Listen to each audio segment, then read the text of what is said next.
வாழ்க வளமுடன். ஓம் நமச்சிவாய. அனைத்து தமிழ் உள்ளங்களுக்கும் வணக்கம். தென்மேற்கு பருவமழை தொடங்கப் போகும் அற்புதமான மாதம் இந்த ஜூன் மாதம் ஆகும். வைகாசியும் ஆனியும் இணைந்த மாதம், கோவில்களில் திருவிழாக்கள் நிறைந்த மாதம். அப்பேற்பட்ட இந்த ஜூன் மாதத்தில் நடக்க இருக்கும் ஒரு சில கிரகங்களின் பெயர்ச்சிகள் மிக மிக முக்கியமானவையாக கருதப்படுகின்றன. ஒரே சமயத்தில் பல கிரகங்கள் அதிக பலம் பெற்று ஆட்சியாக அமரும் அமைப்பு இந்த ஜூன் மாத கிரக பெயர்ச்சியில் ஏற்படுகிறது. இந்த ஆண்டு ஜூன் மாதம் நடக்கும் பெயர்ச்சிகளில் மிக மிக முக்கியமான ஒன்று செவ்வாய் பெயர்ச்சியாகும். சில மாதங்களாகவே பகை கிரகங்களுடன் சஞ்சரித்து வந்த செவ்வாய் பகவான் தற்போது தன்னுடைய சொந்த வீட்டில் ஆட்சி பலம் பெற்று சஞ்சரிக்கப் போகிறார். ராகுவிடம் இருந்து விலகி தனித்து பயணம் செய்வது பல ராசிகளுக்கு யோகம் கொடுக்கும். ஜூன் 1ஆம் தேதியே செவ்வாய் பகவான் மேச ராசிக்கு இடப்பெயர்ச்சி ஆகின்றார். சுக்கிர பகவான் ஜூன் மாதம் 12ஆம் தேதி மிதுன ராசிக்கு இடப்பெயர்ச்சி அடைகிறார். இது லட்சுமி நாராயண யோகத்தை ஏற்படுத்தும். சூரிய பகவான் ஜூன் 15ஆம் தேதி மிதுன ராசிக்கு பெயர்ச்சியாகிறார். இது ஆனி மாத பிறப்பை குறிக்கும். மிதுன ராசியில் பெயர்ச்சியடையும் புதன் பகவானால் 3 ராஜயோகங்கள் உண்டாகும். சனி பகவான் மாத இறுதியில், அதாவது ஜூன் மாதம் 30ஆம் தேதி வக்கர பெயர்ச்சி அடைகிறார். சனியின் பார்வையில் செவ்வாய், சனி மற்றும் செவ்வாய் ஆட்சி பலம் போன்றவைகளால் சில நெருக்கடிகளை உண்டாக்கும். குரு பகவானின் சுப பார்வை கன்னிராசியில் இருக்கும் கேது பகவானின் மீது படுவதால் ஒவ்வொரு ராசிக்கும் குறிப்பிடத்தக்க மாற்றங்கள் ஏற்படும். இந்த கிரக பெயர்ச்சிகளின் காரணமாக மிதுன ராசியில் புதாதித்ய யோகம், சுக்கிராதித்ய யோகம், கஜலட்சுமி ராஜயோகமும் உருவாகிறது. இதன் காரணமாக சில ராசிக்காரர்களுக்கு அதிர்ஷ்டமும் பணவரவும் பதவி உயர்வும் தன வரவும் கிடைக்க வாய்ப்புள்ளது. இனி உங்கள் ராசிக்கான பலன் என்ன என்பதனை பற்றியும், அசுப பலன் ஏற்படுமாயின் ராசிக்காரர்கள் வழிபட வேண்டிய தெய்வம், மேற்கொள்ள வேண்டிய பரிகாரம் என்ன என்பதனை பற்றியும் காண்போம். கடகராசி அன்பர்களே, அஷ்டம சனியால் நிறைய பாதிப்புகளை சந்தித்து இருப்பீர்கள். வெளியில் சொல்ல முடியாத அளவுக்கு துன்பங்களை அனுபவித்து இருப்பீர்கள். கடன் பிரச்சனை, குடும்ப பிரச்சனை, பண பிரச்சனையால் நிம்மதியில்லாமல் தவித்துக் கொண்டு இருப்பீர்கள். இந்த ஜூன் மாதமாவது உங்கள் வாழ்வில் ஏதேனும் மாற்றத்தை ஏற்படுத்துமா என காண்போம். உங்கள் ராசிக்கு 3ஆம் இடத்தில் கேது பகவான் குரு பார்வையில் உள்ளார். இதுவரை எடுத்த முயற்சிகளில் இருந்த தடைகள் இனி விலகும். பிரச்சனைகள் அதிகம் இருந்தாலும் அதை சமாளிக்கும் திறனை குரு பகவான் தந்தருள்வார். சனி பகவான் கொடுக்கும் பிரச்சனைகளை தீர்க்கும் மனோதைரியத்தையும் மன தெளிவையும் குரு பகவான் அளிப்பார். 3ஆம் இடத்தை குரு பார்ப்பதால் வேலையில் இருந்த தடைகள் விலகும். தொழிலில் வளர்ச்சி உண்டாகும். ராசிக்கு 11ஆம் இடத்தில் இருக்கும் குரு லாபத்தை கொடுப்பார். இதுவரை இருந்த பண தட்டுப்பாடு குறையும். பண தேவைகள் கொஞ்சம் கொஞ்சமாக மாறும். குடும்பத்தில் இருந்த பிரச்சனைகள் குறையும். கடன் தொல்லைகள் குறையும். யாரையும் நம்பி ஜாமீன் கையெழுத்து போட வேண்டாம். நகை பணம் கடனாக கொடுக்கவும் வேண்டாம், வாங்கவும் வேண்டாம். கணவன் மனைவிக்குள் கருத்து வேறுபாடுகள், சஞ்சரவுகள் உண்டாகலாம். கவனமாக இருக்க வேண்டும். காதலிப்பவர்கள் பேச்சில் நிதானம் வேண்டும். சிறு வார்த்தை கூட பெரிய பிரச்சனைகளில் முடியும். எச்சரிக்கையாக இருக்க வேண்டும்.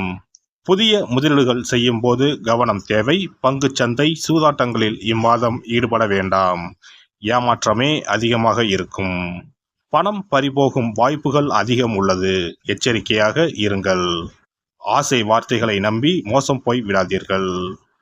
8இல் சனி இருப்பதனால் வண்டி வாகனங்களில் செல்லும் போது கவனம் தேவை. கடந்த காலங்களில் வண்டி விபத்து, மருத்துவ செலவுகளால் அவதிப்பட்டு இருப்பீர்கள். இந்த ஜூன் மாதத்தை பொறுத்தவரை பயணங்களில் மட்டும் கவனம் தேவை. உடல் நலனிலும் அக்கறை காட்டுங்கள். ராசிக்கு 9இல் ராகு பகவான் இருப்பதனால் தந்தை உடல் நலனில் சற்று அக்கறை காட்டுங்கள். 10இல் செவ்வாய் இருப்பதனால் தொழில் வளர்ச்சி நன்றாகவே இருக்கும். சென்ற மாதம் தேங்கியிருந்த சரக்குகள் விற்று தீரும். வேலைக்கு முயற்சிப்போருக்கு நல்ல வேலை கிடைக்கும். தொழிலில் இருந்த கடன் சுமை தீரும். இந்த மாதம் சூப்பராக இல்லாவிட்டாலும் சமாளிக்கும் வகையில் சுமாராக இருக்கும். 11ஆம் இடமான லாபஸ்தானத்தில் குரு, சுக்கிரன், சூரியன் இருப்பதனால் இந்த மாதம் சகோதரர்களுக்கு பல சுப நல்ல காரியங்கள் நடக்கும். சகோதர வகையில் உதவிகள் கிடைக்கும். இம்மாதம் 15ஆம் தேதிக்கு பிறகு சுப விரய செலவுகள் உண்டாகும். திருமணம், வளைகாப்பு போன்ற சுப நிகழ்ச்சிகளால் வீடு களை கட்டும். பெண்களை பொறுத்தவரை இம்மாதம் ஆசைகளால் புதிய அனுபவம் கிடைக்கும். சில முடிவுகளை எடுப்பதற்கான சூழல் அமையும். தந்தை வழியில் சில மாற்றமான சூழ்நிலைகள் அமையும். கடன் நிமித்தமான செயல்களில் சிந்தித்து செயல்படவும். வாழ்க்கை துணைவர் வழியில் ஏற்ற இறக்கமான சூழல் உண்டாகும். பூர்வீக சொத்துக்களால் சில விரயங்கள் ஏற்படும். உணர்ச்சி வசமான சிந்தனைகளை குறைத்துக் கொள்ளவும்.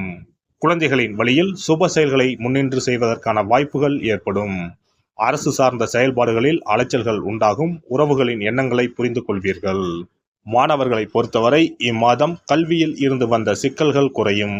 மேல்நிலை கல்வியில் முயற்சிக்கு ஏற்ப நல்ல மதிப்பெண்கள் கிடைக்கும்.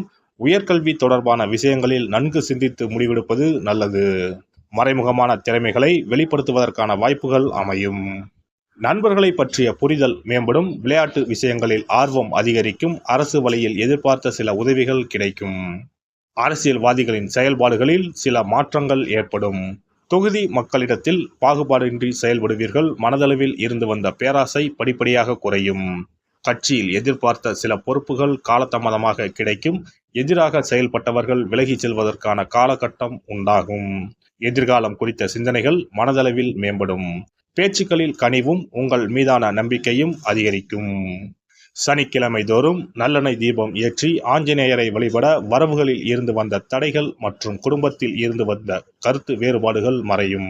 சிறப்பு பரிகாரங்கள். கோதுமை மாவினால் சிறு சிறு உருண்டைகளாக 7 அல்லது 14 அல்லது 7 மடங்குகளில் உருண்டை செய்து கொள்ளவும். குங்குமத்தில் கொஞ்சம் நீர் விட்டு அதை வன்னி குச்சி அல்லது மாதுளை மர குச்சியால் தொட்டு கோதுமை உருண்டையில் ஸ்டீம் என்று எழுதி அதை குளம், ஆறு அல்லது கோவில் தெப்பக்குளத்தில் உள்ள மீன்களுக்கு போடவும். எழுதிய பின்னர் ஸ்டீம் என்பது அழிந்துவிட்டாலும் பரவாயில்லை. இவ்வாறு வெள்ளிக்கிழமை அல்லது ஞாயிற்றுக்கிழமைகளில் செய்து வர லட்சுமியின் அருள் உண்டாகி பணத்தட்டுப்பாடு நீங்கி செல்வம் சேர தொடங்கும். வெண்கடுகு சிறிது, 2 வத்தல் மிளகாய், 3 கல் உப்பு, பச்சை கற்பூரம் 3 இவை அனைத்தும் சேர்த்து வெள்ளை துணியில் போட்டு பின்பு அதை முடிந்து நல்லெண்ணெயில் நனைத்து வீட்டின் முன்பு இரவு 10 மணிக்கு மேல் எரிக்க ஏவல், பில்லி சூனியம் விலகும். தூங்கும் போது யாரோ அமுக்குவது போன்று இருப்பது, சிறுவர்கள் பயத்தில் சிறுநீர் கழிப்பது போன்ற தொந்தரவுகள் இருந்தால் படிகார கற்களை தூங்கும் அறையில் அல்லது தலையணைக்கு கீழே வைக்க வேண்டும். தோல்வி, அவமானம், எதிர்ப்புகள் ஆகியவற்றை சமாளிக்கும் மன வலிமையை அதிகரிக்க வாராகி அம்மனை மனதார வழிபட்டால் நிச்சயம் நல்ல பலன் கிடைக்கும். முடியவே முடியாது என்று நினைத்து கொண்டிருக்கும் காரியத்தை கூட உடனே முடித்து காட்டும் வல்லமை படைத்தவள் வாராகி அம்மன். இந்த வாராகி அம்மனுக்கு 8 சனிக்கிழமையில் சுத்தமான மண் அகல் விளக்கு ஒன்றை எடுத்து அதில் நல்லெண்ணெய் ஊற்றிக்கொள்ள வேண்டும். ஒரு கருநீல துணியை கட்டமாக வெட்டி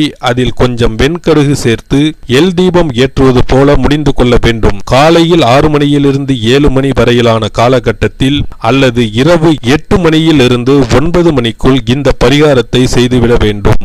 எல்லாம் வல்ல இறையருளால் நீங்களும் உங்கள் அன்பு குடும்பமும் உடல் நலம், நீலாயுள், நிறை செல்வம், உயர் புகழ், மெய்ஞானம் ஓங்கி வாழ்க வளமுடன். இந்த வீடியோ பதிவு உங்களுக்கு பிடித்திருந்தால் லைக் பண்ணுங்க, கமெண்ட் பண்ணுங்க, ஷேர் பண்ணுங்க, மறக்காம சப்ஸ்கிரைப் பண்ணுங்க, பக்கத்துல இருக்கிற பெல் பட்டனை கிளிக் பண்ணுங்க. நன்றி, வணக்கம். ஓம் நமச்சிவாய. சிவாய நம.